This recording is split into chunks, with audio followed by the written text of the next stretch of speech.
Blurring Out with Eric Blair show at the 2013 NAMM with Simon Wright of Dio's Disciples and Queensrÿche at the same time. Well, I'm lucky enough I can do both. I'm going to do this tour in April with Geoff. It's Queensrÿche, and Rudy's in the band as well, and Rudy's brother Robert Sarzo's in there as well, so it's kind of a family thing, but it's going to be good. I'm really looking forward to it, and we're going to be doing the whole album, Operation Mindcrime. What is it sounding like right now in the studio with you guys working like in the practice studio? Well, we haven't actually got to that point yet.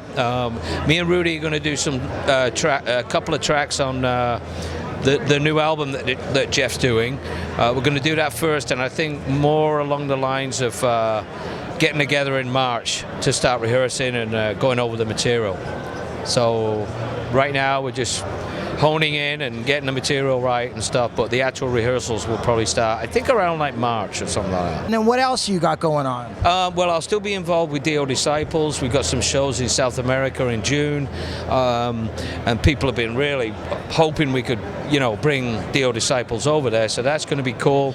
I got a couple of other things going on as well, so this year looks like it's going to be a really busy year.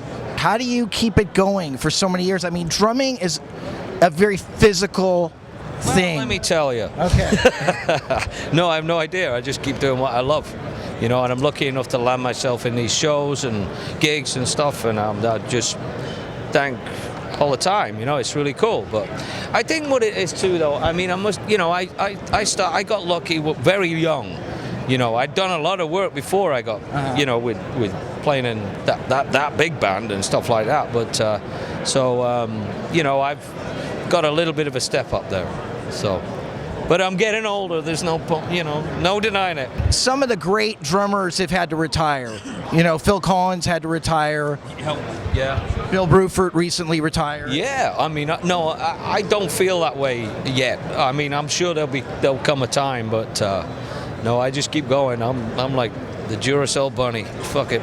What was one of the highlights of recording and touring with ACDC?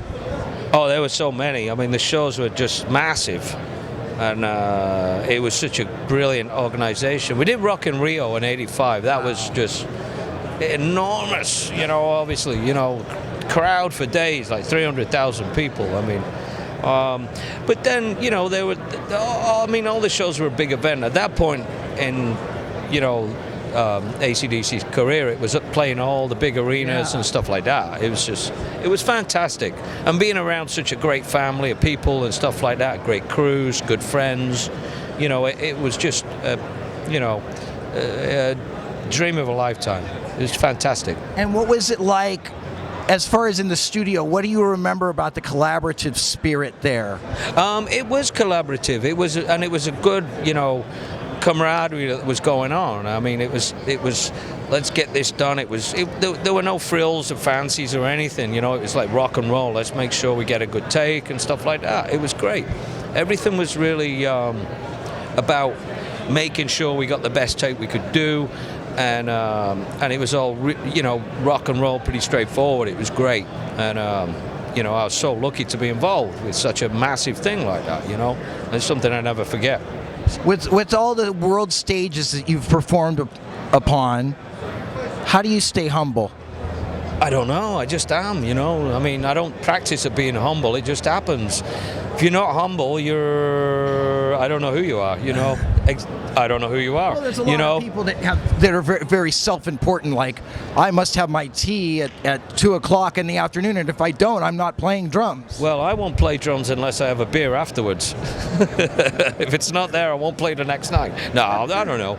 It's just something that's instilled, I think, that was important. It was like when I joined Ronnie, and when I was in ACDC, it was like they all came from a real working class background, and it's like you do your job, you play, you learn your stuff, you do your homework, and then you party, and it's like, and you have some beers, and you just enjoy yourself. It's like everyday people, and we're playing music, and that's what happens, I don't pretend to be somebody I'm not, I hate people like that, but I guess it works for some people, but not for me and not for the people I work with. Well, maybe it works for some people for a short amount of time. Well, there is that, yeah. And then it catches up with them. Yeah, I think you're right.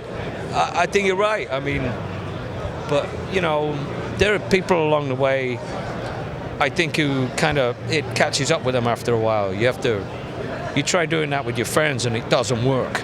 So you have to define who your friends are. How important do you think the way your parents raised you was to the man you are today?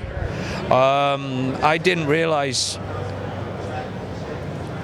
I was just a kid. I didn't realize how important it was. But if you get yourself in a situation where you're in a situation that is extenuated and over the top, like joining this band and stuff like that. I mean, I came from a working class family. My dad was working at a factory, you know, so you have to reach back to where civility is and humble, you know, and be yourself and stuff like that.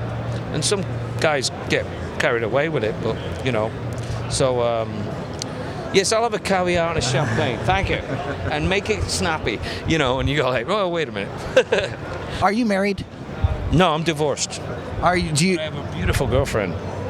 Well, you know what? I bet you do. Most men that play music for a living have beautiful girlfriends. That's the way it goes. It comes with rock and roll. It does. Yeah. Did you ever have any kids? Yes, I have a beautiful daughter. You're stoked. What does she do? She going to college? She's going to college. She wants to do about 28 different things. So the world's her oyster. And how do you kind of keep her from going off the, you know, going? I don't. I think she's really level-headed. She doesn't smoke. She doesn't swear. She don't drink. She don't do drugs. She don't do anything. She's incredible, you know. And you know, whereas me, no, she's fantastic. You know, it's all good. You're very blessed. Simon Wright, Eric, you are the you. man. Blaring out with Eric Blair at the 2013 NAMM with Simon Wright signing off. Rock. The Blaring Out Show.